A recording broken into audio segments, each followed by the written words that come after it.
가서 "왜 이렇게 교회를 나오지 않냐. 다시 좀 신앙생활 좀 해라." 라고 그날은 같이 친분이 있다 보니까 피크닉을 하면서 이런 대화를 나누었어요. 그랬더니 이제 그분이 믿음은 그러니까 개인적인 것이어서 제가 개인적으로도 충분합니다." 이렇게 얘기를 했다라는 거예요. 그래서 마침 소시지를 구우려고 피워둔 숯불이 있어서 목사님이 숯불 하나 떼 가지고 따로 이렇게 다른 곳에 두었대요. 10분 후에 그걸 가지고 와서 보여주면서 "이거 봐라. 이 장작들은 여전히 타고 있지만 따로 떼어져 있는 숯불은 지금 꺼지지 않았냐. 신앙이라는 게 이렇다." 이런 얘기가 있었어요. 신앙생활을 할 때 보면 이게 우리가 보통 큰 개인의 취향이죠. 개인적으로도 할 수가 있지요.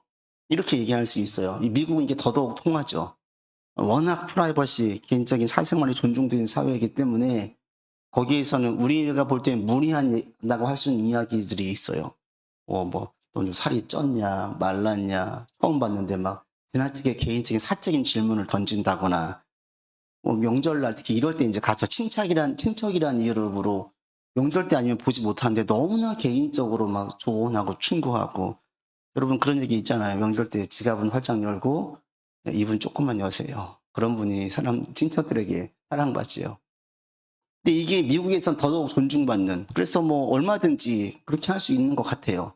이제 이런 얘기를 하면 우리나라에도 동의되는 분들이 상당히 많아졌어요. 점점 한국 교회에도 교회를 떠나가는 분들이 많았어요. 기독교인이라고 자기를 그리스도인이라고 말하면서 교회를 안 나가요.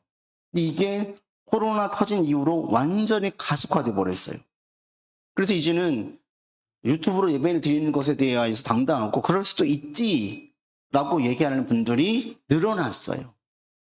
그런데 가만히 보면 유튜브로 예배를 드리는 그 분들, 제가 단언컨대 교회 나오지 않고 저는 유튜브로 예배를 드려요. 이분들 가운데 정기적으로 꾸준하게 예배를 드리는 분이 몇 퍼센트나 될까요? 제가 볼 때는 10%도 안 될걸요. 대다수의 분들은 예배를 지금 안 드릴 거예요. 일주일에 1시간 예배 드리는 게 너무 어려워질 거예요. 근데 이게 그럴 수밖에 없어요. 왜냐하면 우리가 몸 담고 있는 이 세상이라는 곳이 하나님으로부터 멀어지게 만드는 상황이거든요. 환경이거든요. 세상에서 열심히 살면 살수록 인간의 위대함이 높아지는 것이지, 인간의 위대함만 돋보이고 인간이 대단하다는 것으로만 인식되어지지 하나님은 안 보여요. 세상이 그런 곳이에요. 그러니까 세상에서 막 열심히 살다 보면 점점 멀어지게 돼요. 그런데 혼자서 자기를 일깨우고 예수님 붙들겠다? 이건 웬만한 내공을 가지지 않은 분들이 아니고서는 힘들어요.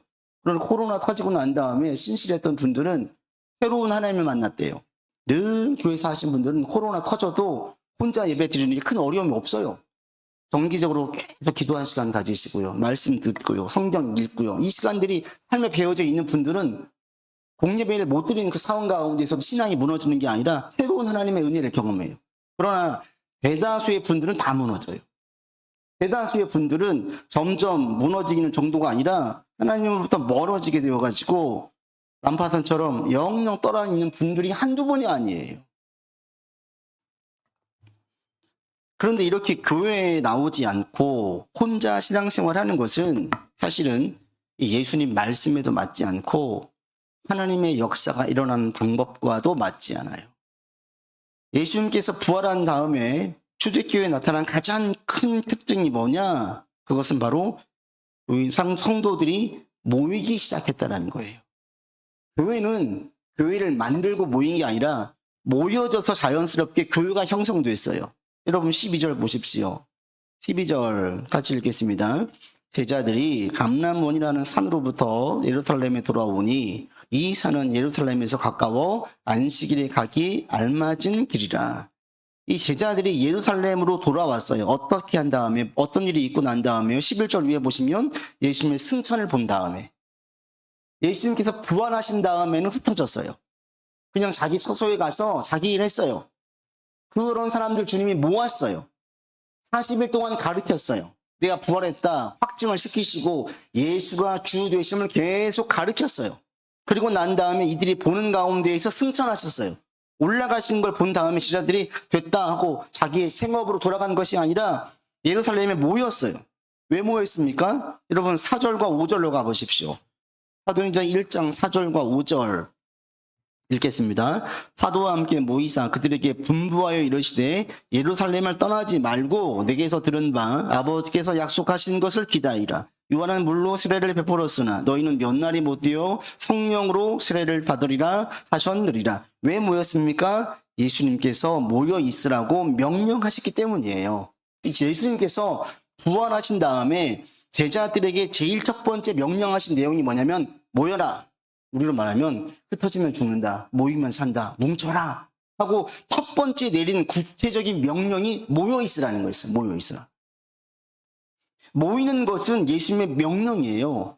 그러니까 모이는 것은 우리 그리스도인들에게 예수를 믿은 다음에 예수를 믿는 우리에게 제일 첫 번째 주시는 구체적인 지침이 뭐냐면 자 이제부터는 혼자 신앙생활 하지 말고 교회로 가. 이게 주님의 명령인 거예요.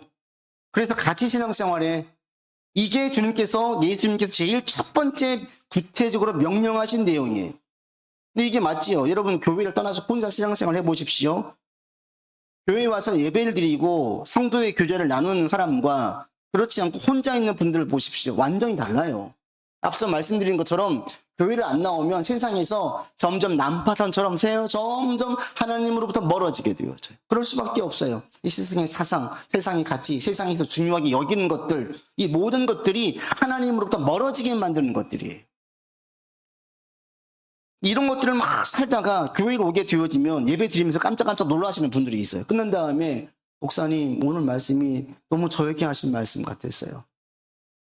우리 그런 분들이 계세요. 이렇게 오셔서 제가 오늘 하나님 저에게 꼭 필요한 말씀을 주세요. 이렇게 와 있는데 목사님 어떻게 자기 생활을 알았는지 내 생활에 너무 딱 맞는 말씀을 주신대요. 이런 분이 사실 한두 분이 아니에요. 말씀을 통해서 자기를 깨우쳐요. 찬양을 통해서 위로와 힘을 얻어요. 준비된 대표 기도자의 기도를 드리면서 자기의 마음을 울려서 맞습니다 하나님 같은 고백을 해요. 그래서 영적으로 각성하고 자기가 도전을 받는 분들이 한두 분이 아니에요. 이 예배가 우리를 그렇게 만드는 거예요. 예배 가운데 우리의 마음을 깨우고 영적인 각성과 도전을 줘요. 그러면서 이 예배를 통해서 아유 내가 기도를 해야 되는데 말씀 봐야 되는데 이런 자신들을 다시 한번 깨우는 거죠. 또 봐야 되겠다. 기도해야 되겠다. 이런 마음을 갖게 되는 거예요. 이게 예배를 통해서 우리 가운데 주시는 거예요.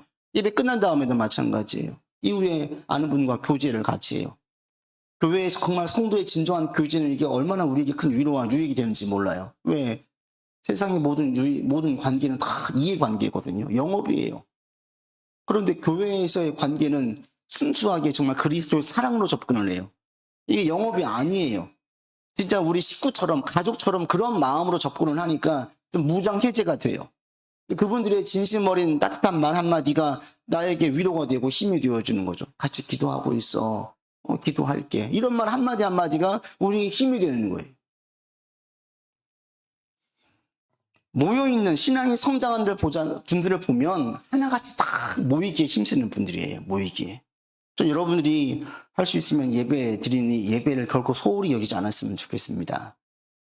올해 작년도에 예배를 빠지는 횟수가 많았다면 올해는 훨씬 적기를 바라고 할 수 있으면 여러분 예배가 여러분 인생의 중심점이 되기를 바라요. 다른 건 몰라도 예배는 절대 안 빠지겠다. 이런 마음들. 불가피하게 본교회에서 예배를 못 드린다면 다른 교회에서라도 예배를 드리겠다. 이런 마음가짐. 예배는 내 인생에서 빼올 수가 없다. 인생의 중심이다. 중심. 이렇게 세워지는 저는 여러분이 되었으면 좋겠습니다. 이게 주님의 명령이기 때문에 그래요. 또 한 가지는 이 예배라는 것은 하나님의 역사가 일어나는 교회 상도들이 모여지는 것은 하나님의 역사가 일어나게 만드는 가장 중요한 가장 큰 좋은 방법이에요. 하나님의 역사는 언제 일어나냐면 모일 때 일어나요. 모일 때. 성도들이 모이기 시작할 때 거기에서 역사가 일어나게 되어져요. 혼자 신앙생활할 때에도 자기 있는 자리에서 그리스도 이름으로 선한 일을 행할 수 있어요. 그런데 이때에는 정말 작은 촛불 같아요. 그런데 이게 뭉쳐지니까 엄청난 큰 모닥불이 되는 거죠. 이게 하나님의 역사이고 지금까지 일어났던 하나님의 역사들을 보게 되어지면 전부 다 이 원리였어요. 우리나라가 크게 부흥하게 되어진 데 큰 물줄기가 있었습니다. 첫 번째 물줄기는 말씀이었어요. 대학생들이 지금은 방학하면 돈 벌기 바쁜데 80년대 대학생들은 방학을 하면 뭐 했어요? 성경 세미나 했어요. 성경 세미나. 거기 가면은 대학생들이 그렇게 많이 모여들었어요. 성경에 관심을 가지고 연구하는 대학생들이 엄청났어요. 그 당시 선교단체가 교회에서 엄청났어요. 다 학교마다 선교단체들이 큰 부흥을 보았어요. 이상할 정도로 대학생들이 성경에 관심을 가지고 연구하는 애들이 많았어요. 그런 모임들이 갑자기 커진 게 아니라 누군가가 시작하고 누군가가 헌신되어지고 한 명, 두 명 모이기 시작하면서 이게 하나의 운동이 된 거예요. 그 다음에 일어나던 또 하나의 큰 부흥의 물줄기가 찬양이었어요. 90년대에는 막 찬양이 열풍이 불었어요. 오죽했으면 낙원상가를 교회가 먹여 살린다고 그랬잖아요. 막 모든 교회들이 드럼, 베이스, 키보드 이런 것들을 막 사러 낙원상가에 우리도 갔었거든요. 막 그냥 물밀듯이 몰려드는데 대부분 다 교회에서 와요. 그 당시에 가장 크게 활동했던 팀이 두란노 경배와 찬양 팀이었어요. 우리도 찬양 팀원들과 함께 방문을 했어요. 거기서 이제 하스데반, 하용주 목사님 동생인 하스데반을 직접 만나서 얘기를 나눴는데 그분의 얘기도 마찬가지예요. 이렇게까지 커질지 몰랐다라는 거예요. 그냥 시작했어요. 자기들끼리. 몇 명이 시작했어요. 은혜 받은 자들이 모이기 시작했어요. 야, 우리만 은혜 받고 우리만 하지 말고 한번 크게 해보자. 얼마나 올지 모르겠지만 이게 그냥 이슈화 돼가지고 엄청난 물기를 일으키는 거예요. 그래서 90년대에는 찬양의 열풍이 모든 교회를 가운데 막 불기 시작했어요. 그리고 난 다음에 또 어떤 열풍이 불었냐면 선교 열풍이 부는 거예요. 선교에. 그 다음부터는 사람들이 선교사로 나가고 헌신되어지고 제가 신대원 96년도에 입학했는데 가보니까 우리 신대원생들 가운데에서 우리 막 그때 분위기가 곧 통일되는 분위기였어요. 10년 내에 통일되면 난 북한으로 가서 선교하겠습니다. 이런 동기들이 조별 모임을 하는데 한 10명 가운데 두세 명이 그런 거예요. 자기는 북한 가겠다. 북한 선교하겠다. 선교에 대한 열풍이 막 불기 시작했어요. 이것도 마찬가지예요. 1명, 2명, 3명 이들로부터 시작되어진 이 불이 누군가가 계획을 세우고 해서 운동이 일어난 게 아니라 자연스러운 성령의 바람이에요. 성령의 바람. 저는 우리 가운데 지금 다시 한번 그런 큰 열풍이 일어나길 원하는데 이제 그 열풍이 뭐냐? 그건 하나님의 나라인 것 같아요. 이 땅에 하나님의 나라가 임하기를. 우리가 죽어서 망하는 천국이 아니라 이 땅에서 누리는 천국이 되기를.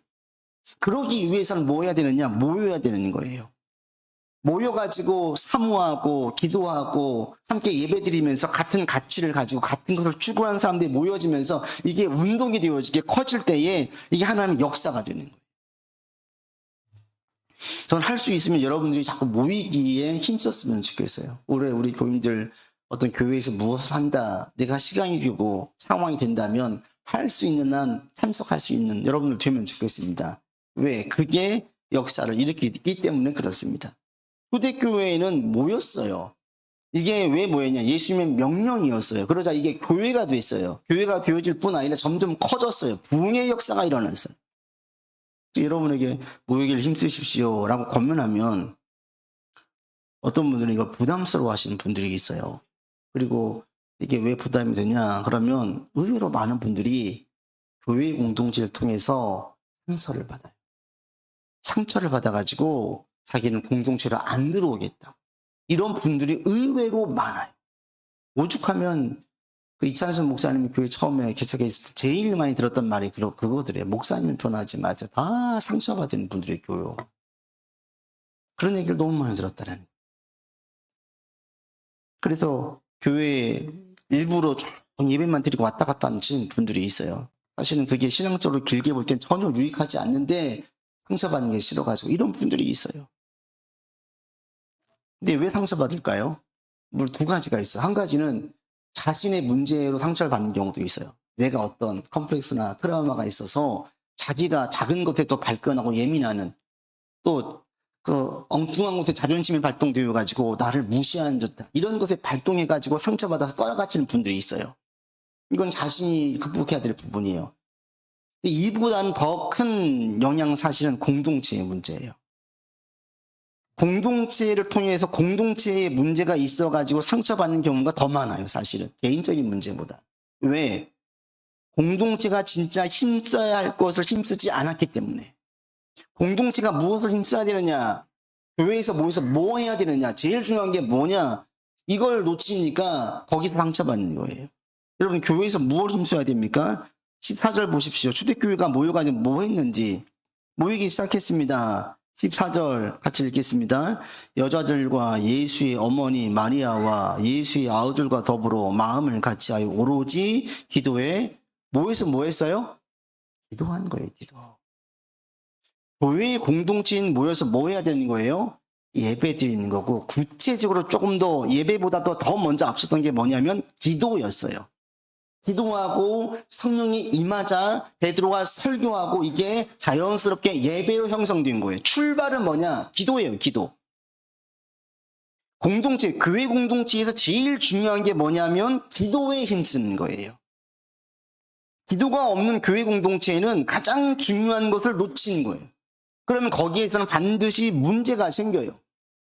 이들 가운데 이들이 얼마나 기도한 줄 아십니까? 여러분 2장 1절 보시면 이들이 성령이 임할 때 언제 임했습니까? 오순절날 임했죠. 오순절날. 예수님께서 십자가에 돌아가신 날이 6월절 전날이었어요. 오순절은 6월절 이후로 50일째 된 날이에요. 예수님께서 40일 동안 이 땅에서 공생의 사역을 하셨잖아요. 올라가시고 거의 10여일 동안 이들이 매일같이 모인 거예요. 매일 모여서 뭐 했어요? 매일 모여서 기도했어요. 처음엔 누가 모였습니까? 처음에는 제자들이 모였어요. 12제자가 모였어요. 그 다음에 예수님의 어머니가 모이고, 그리고 예수님의 육체적인 동생들이 모여있어요. 회의적이었던 그들이 부활하신 예수님을 본 다음에 그리스도임을 확신했어요. 모였어요. 1장 15절 가시면 몇 명까지 모입니까? 모인 무리의 수가 계속 모이들더니 120명이 모인 거예요. 얼마 동안? 일주일 동안, 열흘 동안 계속 모여서 뭐 했어요? 기도한 거예요. 왜? 예수님께서 모여서 기도하래요. 뭘 기도했습니까? 성령이 임하기를 기도하래요. 성령이 임하기를 기도했어요. 성령이 임했어요. 그 다음 뭐 했어요? 흩어졌어요? 더 모이는 거예요. 모였어요. 베드로가 잡혀가요. 야고보가 잡혀가요. 모여서 기도하는 거예요. 하나님 저들을 꺼내주십시오. 아이고 어떻게 발을 동동 구는 것이 아니라 모여가지고 기도한 거예요. 하나님 건져주십시오. 계속 기도했어요. 그러자 베드로가 풀려났어요. 찬양의 기도를 드려요. 야고보가 순교했어요. 하나님 그를 주님의 품으로 안식으로 인도해 주십시오. 그를 위해 또 기도했어요. 이들 가운데에 기도가 중단되는 게 아니라 기도의 힘이, 기도의 시간이, 기도의 내용과 그 깊이가 점점 많아지고 깊어지고 넓어지는 거예요. 신앙이 들어간 성도들은 그 삶에 뭐가 있냐면 기도가 있고요. 기도가 점점 깊어지고 넓어져요. 신앙이 좋은 사람 문제가 있을 때 아이고 어떻게 안 해요. 그걸 어떻게 해요? 기도하는 거예요.